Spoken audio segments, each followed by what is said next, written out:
Okay, so let's go ahead and get back into our coverage over the X-Men, right?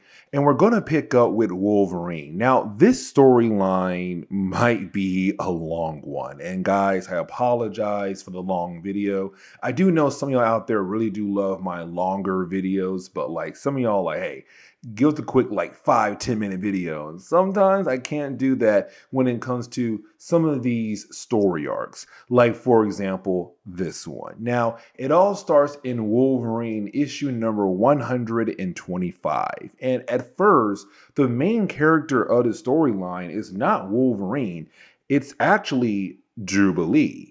And really, as we get into the opening pages of the storyline, what we're seeing at the moment, it's really more of Jubilee, what seems to be living a nightmare because she's on the run. She's trying her best to get away from somebody who's trying to, well, run her over. Now, luckily for Jubilee, at the very last second, you then have Jean Grey arrive as the Phoenix. Now, when Jean Grey does arrive as the Phoenix, it's kind of like, okay, cool. But for Jubilee, she's like, I'm a tad bit more scared now because I don't know what's truthfully going on here in this scene at the moment.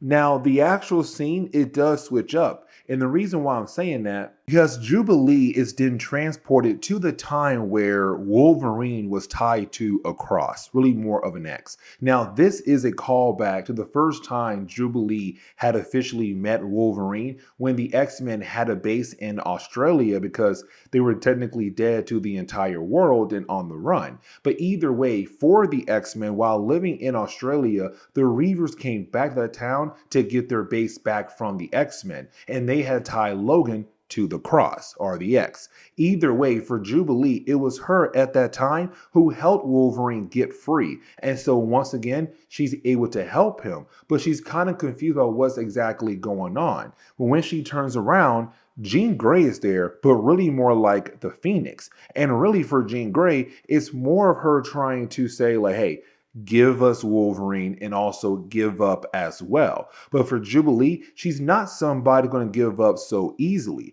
Now for Jean Grey, where it does seem like she is evil, she's not alone at the moment. Because for Jean Grey, she had also brought in different characters, like, for example, you also have Psylocke there, Tiger. You also have Jessica Drew. You also have Rogue. And you also have, like, Yukio there as well. Now, all these different women who are surrounding Jubilee and Wolverine in this old base of the X-Men, they're all women who are close to Wolverine in different types of ways. Now, that right there is really important. But for Jubilee, she does try her best to keep Wolverine safe, but also like fighting back against all of these different women who have different range of abilities that for Jubilee is not really a fair battle. Like she can easily lose in a matter of seconds. In matter of fact, when it comes to Yukio, when she does corner Jubilee, she does throw knives at Jubilee, and it does seem like she is going to die. Now, for me personally, I thought like, okay, this is a dream sequence, and Jubilee is now going to wake up. But that's the thing, Jubilee does not wake up. Matter of fact, reality does shift on her, and now she's at the school of Charles Xavier. But also, she's then brought underground. Now, is her actually phasing through all these different solid stuff. And the reason why she's able to do that is because of Kitty Pryde. Now, Shadowcat is not alone. She also has her pet dragon with her as well. And so this begins the process of us kind of finding out what exactly is going on here. You see, for Kitty Pryde, she informs us that the other women who are currently attacking Jubilee or were attacking Jubilee in Wolverine, well, they're being controlled by Viper. Now, it's the idea that Viper had used some kind of poison to bring those ladies onto her side. But the reason why she did it because all those different women are people who are close to Logan. And for Viper, she already knows that there's no way that Logan would attack them at all. He loves them too much. But it also seems like her next two targets were Kitty Pryde and also Jubilee. Two more people that Logan cares too much for. Now, for Kitty Pryde, she also realized that they have to work as a team because if they don't, they're going to lose. But also, they realize that for Viper, she's after Wolverine. Now, luckily for Kitty Pryde, Jubilee has Gateway. Of course, Gateway being a guy who's a teleporter who's then able to open up a gateway to allow our two characters to get away for the time being. Now, after being teleported by Gateway, they were taken over to the Outback, right? The old base in Australia for the X-Men. Now, when they get there, you then have our two characters being able to change clothes, and then you have Gateway teleport them again, but this time over to Mount Logan. Now, for our two characters, their main goal is to hopefully find Logan, to find him before, well, the other side finds him first. The problem is that while being in Mount Logan for our two characters, they are founded by, well, Rogue and also Tiger. And so this kind of leads into another battle. Now, where at first it does seem like Kitty Pryde might be able to help protect Jubilee, but also take down these two characters. For Tiger, she does kind of put herself in a position where she has the edge over Kitty Pryde and shoots some kind of liquid that begins to solidify around the body of Kitty Pryde and not allowing her the chance to, well, phase through it. Now, for Jubilee, she's then able to break free from Tiger, grab Kitty Pryde, and call out for Gateway to open up another portal to get them the heck out of there. Now, this time for our two characters, they were then teleported over to Japan. And of course, they do find Logan. Now, luckily for our two characters, when they do find Logan in Japan, they're also being chased down by, well, Yukio.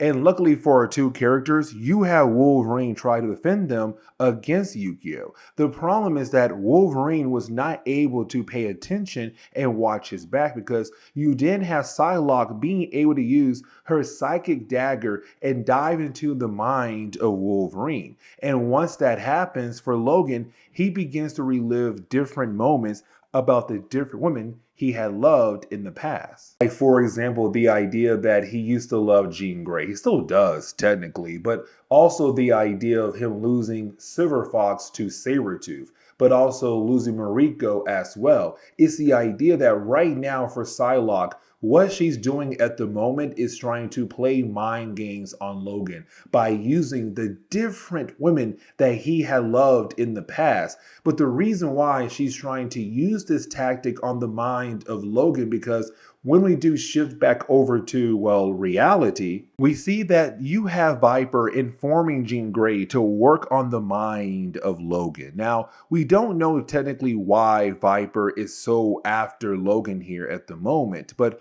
once you do have Black Widow appear out of nowhere, but to also help protect Logan, you didn't have Logan being able to break free from the mind games that Psylocke was doing on his mind, but also begins to chase down Viper. Now, here's the thing, because for Logan, he really does want to kill off Viper. And matter of fact, you have Viper say, remember your vow to me, because you made a vow to me many years ago on the tomb of somebody special to you, special to both of us. Now, you do have Kitty Pryde being able to step in and stop Logan from killing off, well, Viper. But once she does that, you didn't have Logan being able to calm down and fully explain like what's going on here. And really, it's him telling us that him and Viper, well, they're married. That Viper is his wife. And so when we dive into Wolverine issue number 126, we're really getting into the idea of, yeah, Wolverine confirming that him and Viper are technically married. And so with them being married, you have everyone kind of questioning, how is that even possible? Now, there's one person who's like, truly upset. Like, mostly everyone is upset, but like one person is showing off her rage, and that would be Jean Grey. And for me personally, I kind of find that a tad bit wild, because Jean Grey is married. Like, she's married to Cyclops by this point in Marvel Comics, but she really does express the idea that she hates to see Wolverine being with someone like Viper, a well-known killer, a well-known terrorist. You know, the idea of being a leader of Hydra. But for Wolverine, he's kind of like, yeah, I understand why you're mad, but at the same time, I'm still married to her. Now, when it comes to all the different ladies who were technically involved, thanks to Viper kind of controlling them, not kind of, she did control them, they all went back home. Now, when it comes to Kitty Pryde, she stayed behind. And I kind of like this a lot because Jubilee was the 1990s sidekick for Wolverine, right?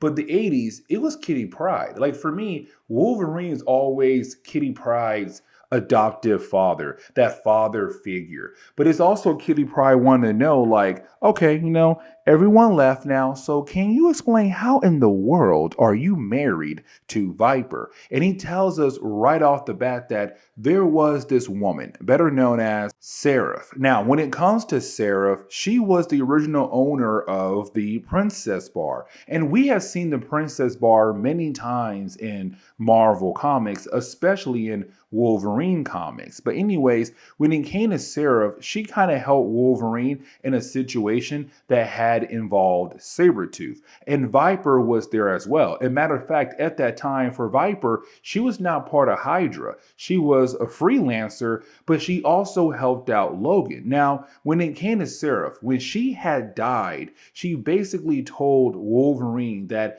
Viper is allowed to ask for anything, just one thing, but anything she wants. And Logan has to give it to Viper. And so for Viper, she asks, okay, you know what? She died. I get one wish. I want to marry you. And so for Logan, he agreed, and bam, they got married. But while you have Kitty Pryde and also Wolverine having that conversation, we see that Saber-tooth is nearby because for the Hand and also Hydra, they're working together and they are plotting to kill off Logan. But for Saber-tooth, no one is allowed to kill off Logan except for him. And so now we had to switch over to Madripoor. Now, when we do, we're really picking up with Wolverine and really Kitty Pryde getting ready for the ceremony. It's time for Wolverine to marry Viper. And so we do see a pastor there, and you do have Viper and also Wolverine go through the entire ceremony.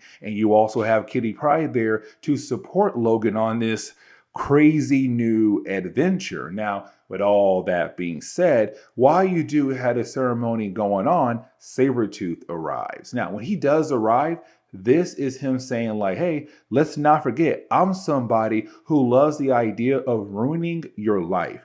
I love the idea of killing off people who love you. Of course, he did when it came to Silver Fox, one of the past lovers of Wolverine. But it's now Saber-tooth saying, I already killed off one lover. Now it's time for me to kill another lover of yours. I'm going to kill off your new bride. Now, when he does try to attack Viper, Kitty Pryde is able to phase her and, of course, save her from Saber-tooth attack. But the problem is something still happened to Viper, even though Saber-tooth attack technically did not hit her. And I want you guys to hold on to that right there for the very end of this chapter, because now it's just Logan fighting against Saber-tooth. And by the way, Chris Claremont wrote this story, and I kind of like this because it's Chris Claremont saying, guys, listen, I'm not just going to give you a classic Wolverine and Saber-tooth battle that you have seen many times before. I gotta do things differently. And so Kitty Pryde begins to realize what's different about this battle. Because for Kitty Pryde, she remembers that all those days she would train with Logan and she would phase out of his attacks. Because he had adamantium claws back then, his attack still did affect her in a way, but not seriously hurting her, even though she was phasing out of his attacks. But then she thought back to Viper. She used her powers on Viper to save her life against Saber-tooth, but somehow his attack still affected her in some kind of way. And so for Kitty Pryde, she realized what's going on here. that for Saber-tooth, he now has adamantium claws. His entire bone set is also covered in adamantium. And so by the time Logan realized that, you didn't have Saber-tooth go out of his way and beat down on Logan. And matter of fact, breaks his bone claws. Now, it does get to that point where it does seem like Saber-tooth might kill off Logan. But then at the very last second, you have Kitty Pryde being able to step in and save Logan by pushing him off the cliff. But the problem is now, she's now left behind with this crazy killer, better known as Saber-tooth. And so, as we get into Wolverine issue number 127, we're really getting into the idea of Saber-tooth kind of feel like that he is king of the world. Now, let's not forget that at the very last second, you had Kitty Pryde save Wolverine. But the thing is, she did not die. And so, for Saber-tooth, he's kind of wondering what should he do with her. Now that some time has passed on, we do learn that for Madripoor is kind of going through a big change. The idea that now you have the Hand and also Hydra agents just moving in onto the island. Now here's the thing, because when it comes to Madripoor, there's no law there. Like, technically, there are laws to follow, but at the same time, there's not. Where most of the time, you're a criminal, you have the easiest time getting away with crime in that country. Now, with all that being said, with the Hand and also Hydra being there, all their different troops, for Logan, he wants them gone. And so what we see in this chapter is really more of us seeing Logan pretending to be the different characters in the Marvel universe to kind of build up the idea that, well, have the Hand and also the Hydra agents believe that the Avengers and possibly the X-Men and also the Fantastic Four are currently on the island. And so at first, he pretends to be Captain America, an Avenger. And matter of fact, he uses a trash can lid as a shield, but he hides in the shadows. So for most of the agents here for Hydra and also the Hand, they believe they're fighting against Captain America. Now, in the 1990s for Marvel Comics, when it came to the Hand, you always had one particular character who would just pop up over and over again in X-Men comics if the X-Men had to deal with the Hand, and that would be Matsuo. Now, when it comes to Matsuo, he did play a major role in the idea of Psylocke and her being placed into a Japanese woman body, but for right now, for this video, it's really more of him leading his faction of the Hand and trying to, well, take over Madripoor. But with the Hand coming back to him and informing him that supposedly an Avenger is here, Captain America,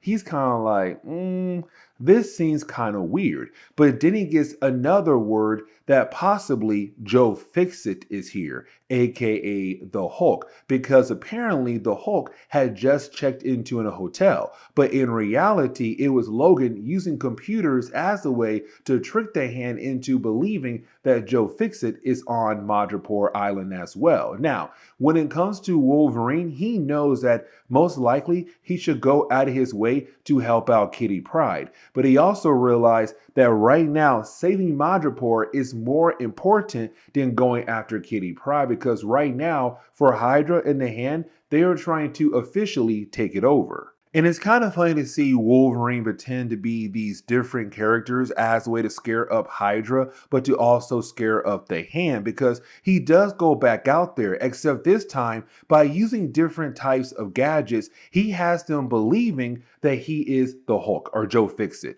or he has them believe that he is Ben Grimm, the Thing, or the Human Torch. And so now they're beginning to believe that there's a possibility the Fantastic Four is also in Madripoor as well. And for Logan, he's taking it all in.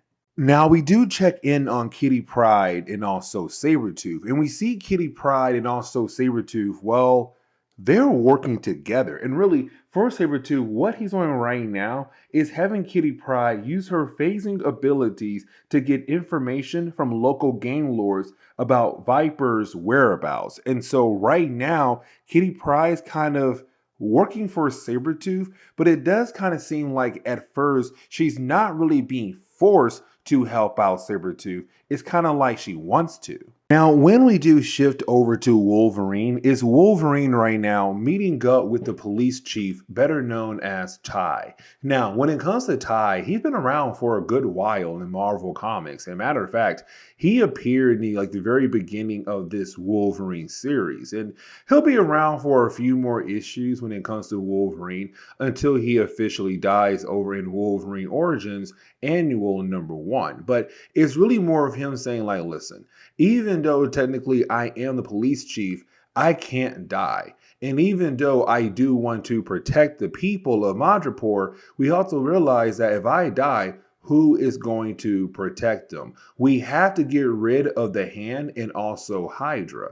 Now, it's also him informing Logan like, hey, listen, I heard that Viper is currently a prisoner. And so for Logan, he wants to break her free. The problem is that when you have Logan arrive at the ship where possibly Viper could be at, he runs into Saber-tooth and also Kitty Pryde. Here's the thing though, for Logan, he discovers that Shadowcat is working for Saber-tooth, but Saber-tooth did nothing to Kitty Pryde to technically force her. He technically gave her a choice and she took the choice to work for him. Now for Saber-tooth, he knows that this is a trap, and so he goes out of his way to actually trigger the trap. And for Masuo, he's now happy about the idea of having all three characters to, well, be his prisoners, but to hopefully convert them into his slaves.